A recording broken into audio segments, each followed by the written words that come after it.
Hello, everyone. We are going to get started in just a little bit, see if we have any stragglers coming in. Okay, I'm going to go ahead and get started. So hello, everyone. My name is Jordan, and I am a career advisor here with Pamplin Career Services.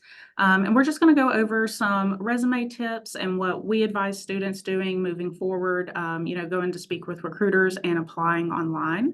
So these are some general resume tips and tricks that we recommend.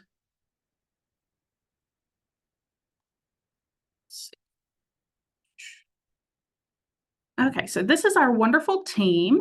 Now, when you book appointments with us, it's mainly going to be with myself or Maverick, but this is the rest of our team, and we are here to support you all with any career-related questions that you may have.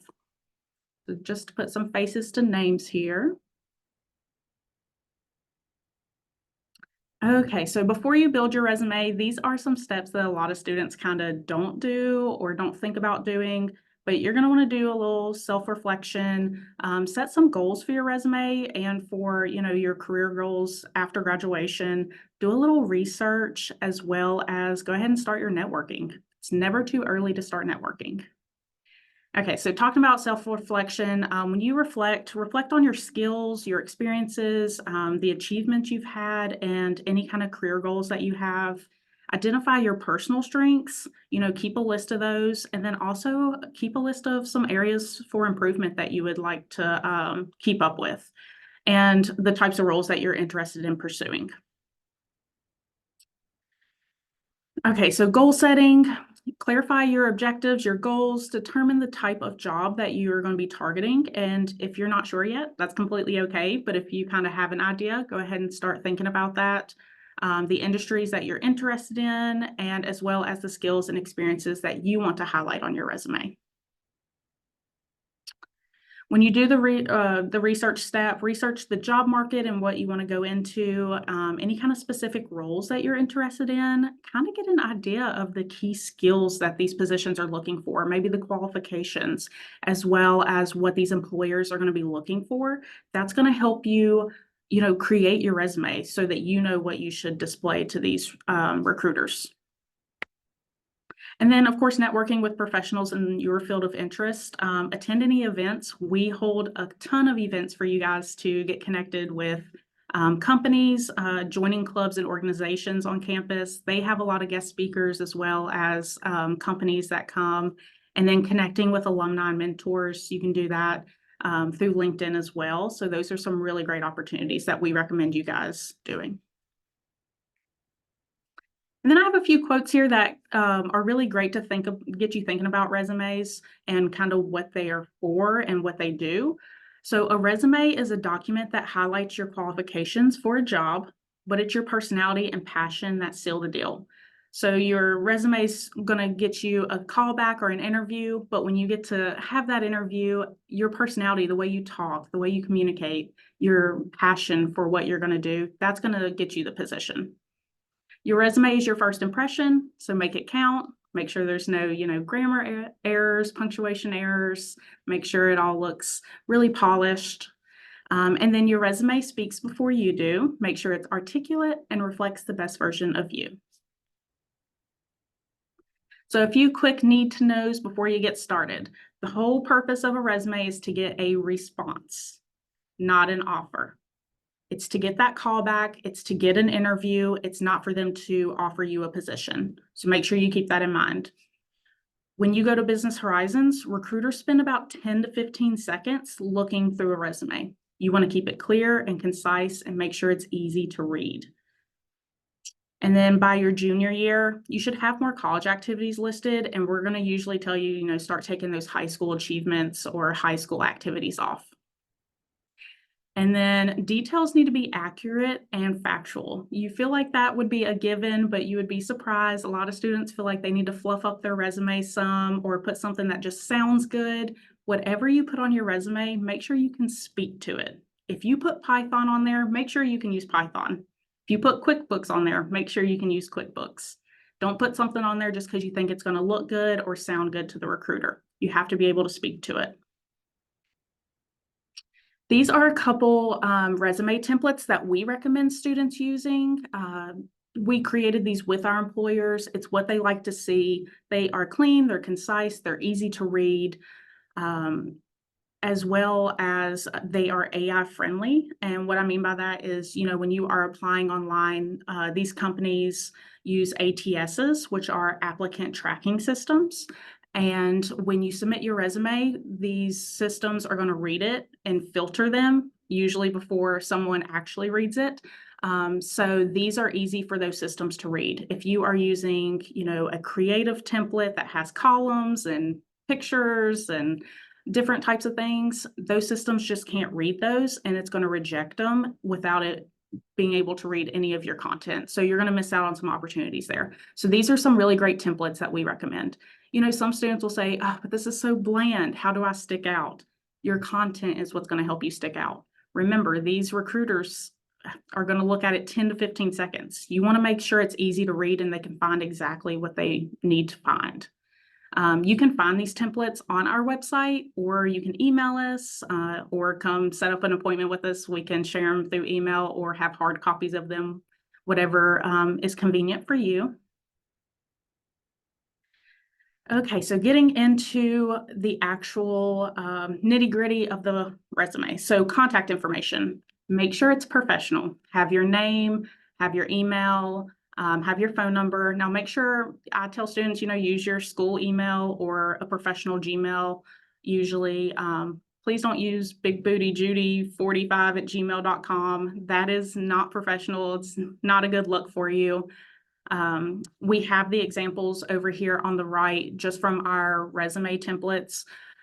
Typically, if you are trying to save space and to add more content, you would use the top one just to save a few lines. But if you are needing to fill your resume and add some fillers there, you can do the bottom one, which adds a little filling space. Some other things you can add to your contact section would be a LinkedIn profile. We recommend students adding your LinkedIn.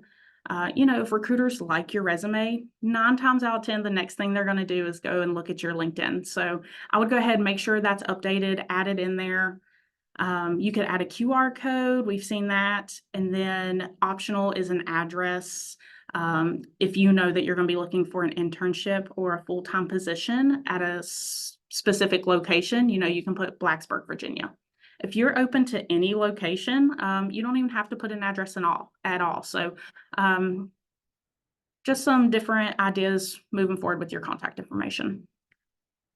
Okay, objective or summary. We see a lot of students that have objectives or summaries.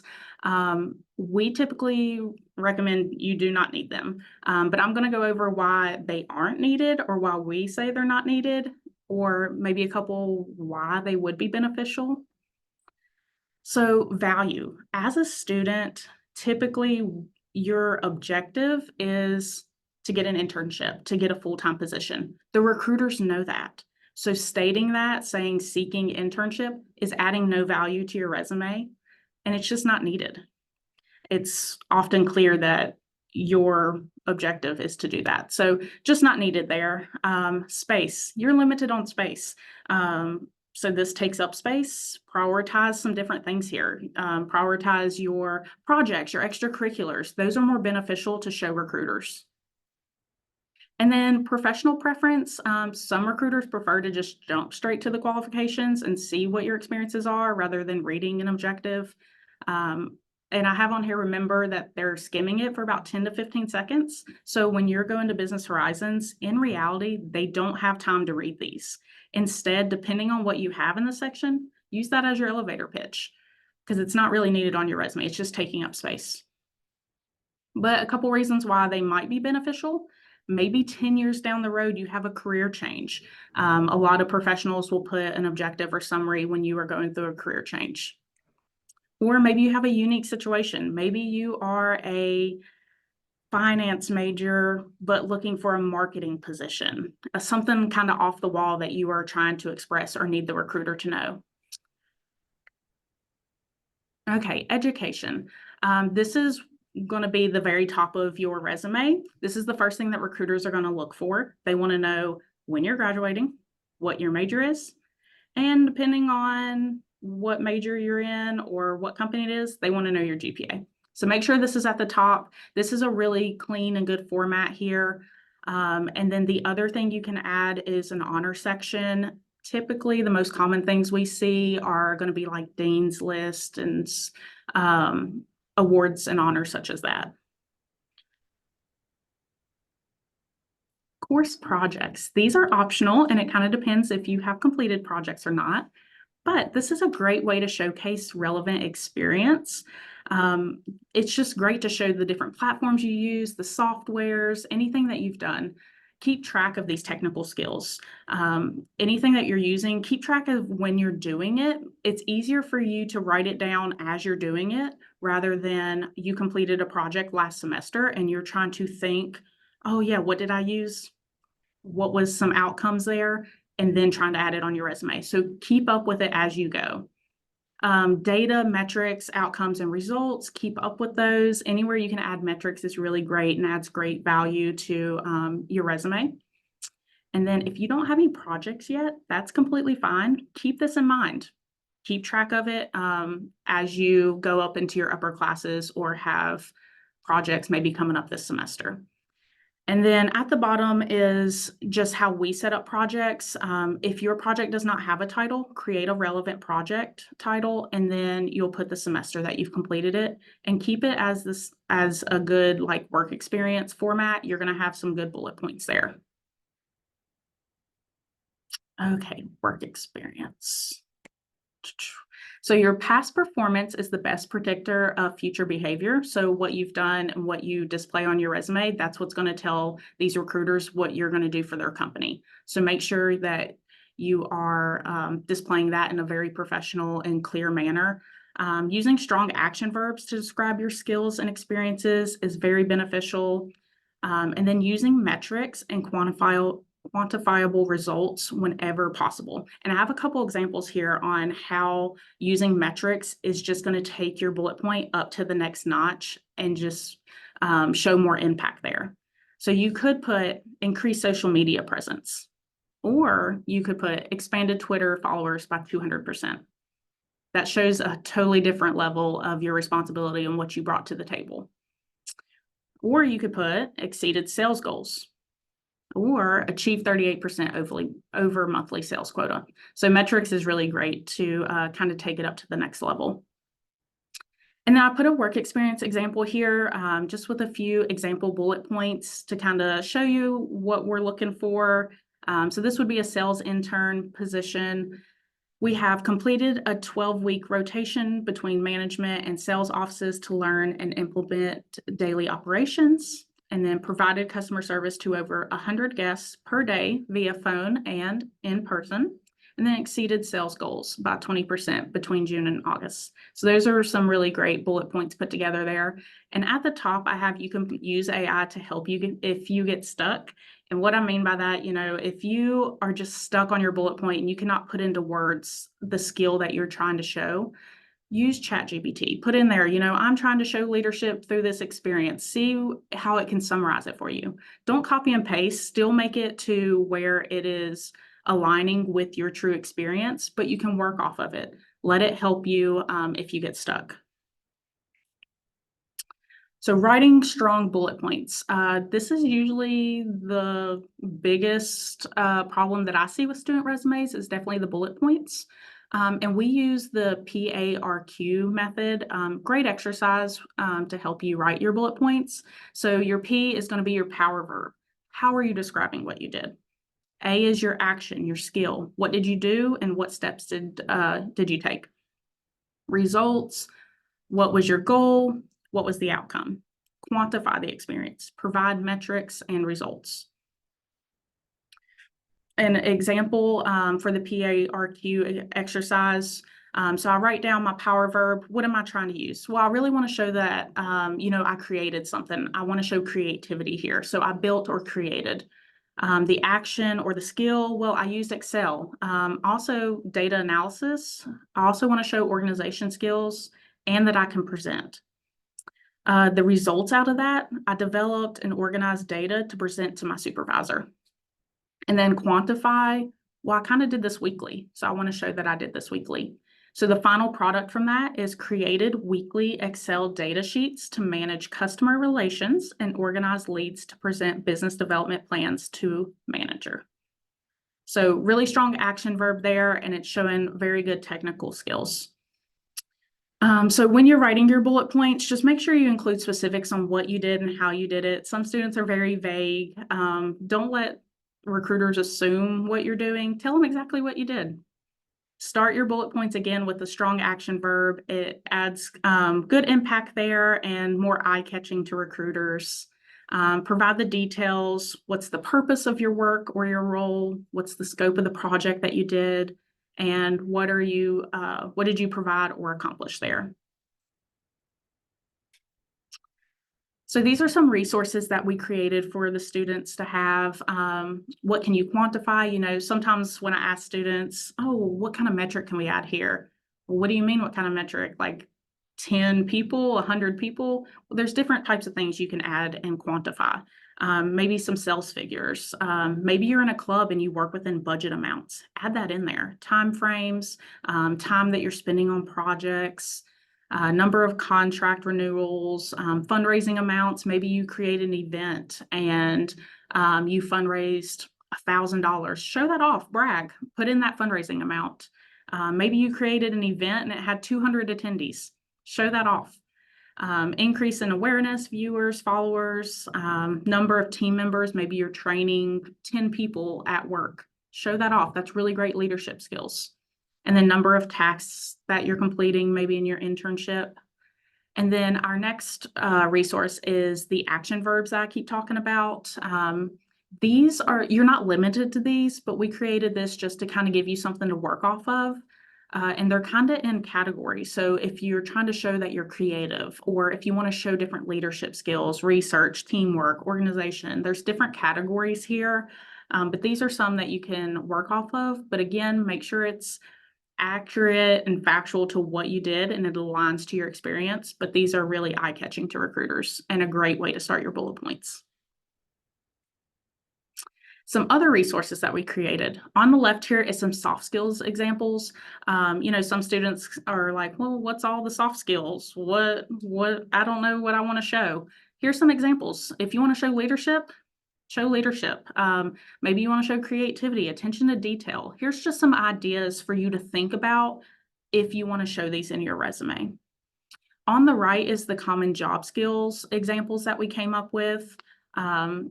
Very often students will come in, oh, I'm a freshman. All I have is fast food, or I was a lifeguard over the summer. I didn't really do anything. You did. You have some really great soft skills that you're not even thinking of. So we created this to kind of get your mind thinking about it. Oh yeah, I did do that. Let me add that in. So this is just a great resource if you need it to kind of get you thinking and to really build up those soft skills on your part-time positions. Involvement, extracurriculars, activities, volunteer, leadership. We see the section named all kinds of things. So whatever is accurate to you or makes sense. But this would be like student organizations, clubs, volunteer work. I mean, anything that you've done, but you want to keep this format as the same as work experience. But there's two different ways you can list these. So listing these with or without bullet points. If you have a hands-on experience or a leadership role within your club, definitely put some bullet points in here. Show exactly what you're doing. If you don't have experience or leadership roles, that's okay. You're still involved and you're doing some great things outside of your classes. Or maybe you just don't have the space to put bullet points for all of them. It's okay. You can take those out. Recruiters just love to see the involvement here. So some examples of what I'm talking about, say you're a social media chair for your club or fraternity, whatever it looks like. And an example bullet point would be develop promotional content for Instagram, Facebook, and Twitter that increase social media engagement by 110%.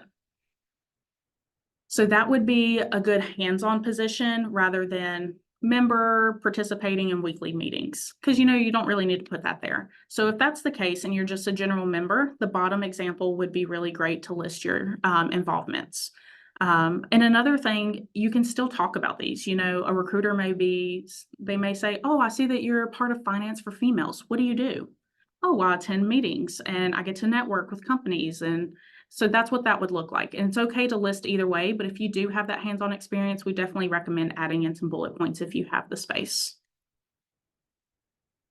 Skills and certifications.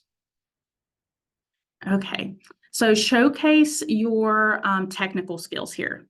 So some examples would be like what you learned throughout your classes: Tableau, Excel, Power BI, Python, Java, QuickBooks. Those are some great technical skills to show here. And sometimes, you know, if you have a more technical major, it's okay to put these higher up in your resume. You know, sometimes those cyber students really want to show off their technical skills. That's okay to show recruiters if you want them to see that. Put it at the top if you'd like. But this is not a section that we list our soft skills. So, you know, your communication, your problem solving, your leadership. These are still really great skills to have, but we want to show how you have those skills throughout your experiences. It's not going to add as much value if you just state them here. You know, a recruiter wants to see how you have it, not that you're just saying, yes, I have problem solving skills.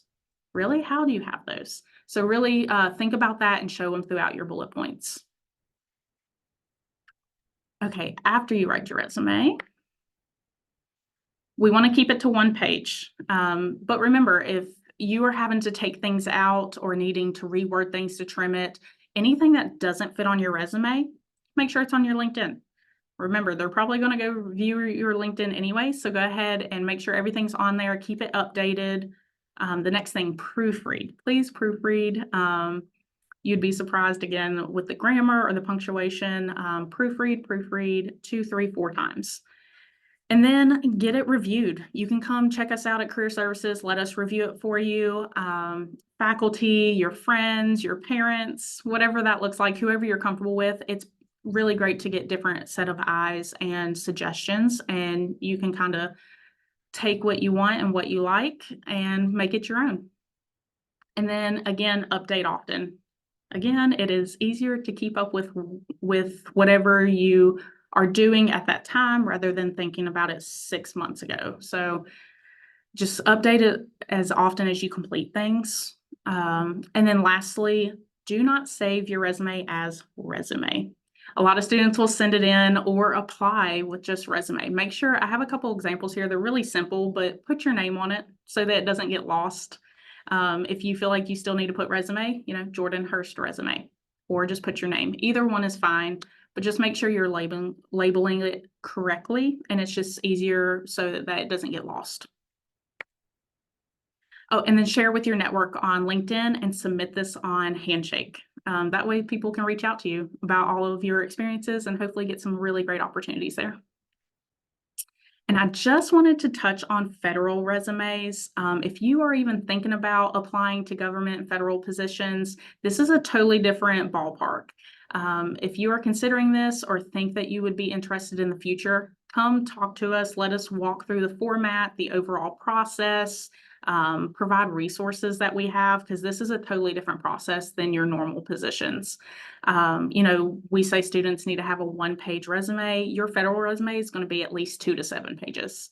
And then you're going to tailor your resume and way differently for federal rather than your average student resume. So if you are even thinking about this, or if you see a position coming up that you'd be interested in, come sit down with us, let us talk you through it, and just make sure that you are 100% prepared for that, because it is a totally different look. And then I just, of course, wanted to touch on Business Horizons. It's coming up next week, as well as Meet the Firms if you are an accounting student. So Tuesdays, Meet the Firms for accounting, and then Wednesday, Thursday is Business Horizons. Come both days. There'll be some different companies there. Have your resume ready with many copies. Dress as professional as you can. Practice your elevator pitch. You know, we have companies here every single day down in the atrium, here to help you prepare for the fair. So come take advantage of that. Have conversations. Go ahead and start connecting early. But the best advice that I give students to prepare for Business Horizons is to visit the Business Horizons website and make a game plan. There is an attendings company on that tab, and if you click that, it's going to take you to Handshake, and it's going to show you all the companies that are going to be there. It's going to tell you which day they're going to be there, as well as if they are looking for freshmen, sophomores, juniors, seniors, if they're looking for internship and full-time, and then what major they're looking for. It's going to tell you if they're looking for accounting, BIT, finance, marketing. So make a game plan. Go through those companies. You can filter it. Have a list of some companies that you are interested in, as well as you know that they are looking for what you're going into. That way your day is going to go much smoother. You don't get as overwhelmed. So definitely look into going into that website. But if you have additional questions about Business Horizons, don't be afraid to reach out to us. Here is mine and Maverick's QR code. If you have questions or need to book an appointment, you can get on our calendar. We are here to support you again with any kind of questions. Not only resume, but if you have those questions, you can send it in to us and let us review as well. That is all I have on my resume workshop. If anyone has any questions, just let me know. Be happy to answer those.